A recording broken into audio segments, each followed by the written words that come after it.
인터파크 회원 1,000만 명의 개인정보를 빼돌린 해커들은 회사 측에 정보를 공개하지 않는 대가로 30억 원을 요구했습니다. 그런데 현금이 아닌 비트코인이라는 가상화폐를 지목했습니다. 이유가 뭘까요? 염혜원 기자가 알려드립니다.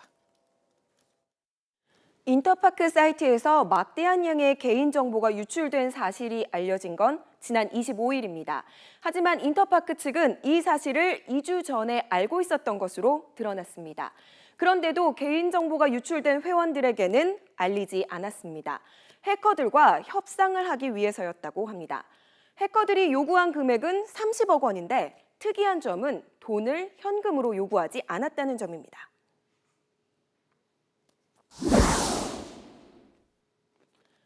해커들은 비트코인이라고 하는 가상의 화폐를 달라고 주문했습니다. 비트코인은 마일리지나 포인트처럼 실제로 존재하지는 않지만 거래를 할 때 돈처럼 사용할 수 있습니다. 특이한 점은 비트코인의 시세가 환율처럼 이렇게 수시로 변한다는 점입니다. 2009년에 처음 등장했을 때는 1비트코인이 1달러였는데요. 지금은 655달러, 그러니까 76만 원까지 올랐습니다. 또 비트코인 거래소나 ATM기를 이용하면 현금으로도 바꿀 수 있습니다.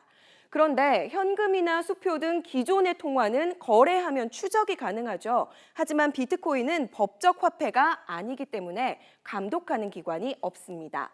이런 특성 때문에 비트코인이 사용되는 범죄도 갈수록 다양해지고 있는데요. 지난해 11월에는 전직 교수와 가수, 경찰까지 마약을 밀반입해서 투약하다가 붙잡혔는데 단속을 피하려고 비트코인으로 값을 치렀습니다. 지난 3월에는 사기를 쳐서 뜯어낸 자금을 세탁하는데 비트코인이 사용되기도 했습니다.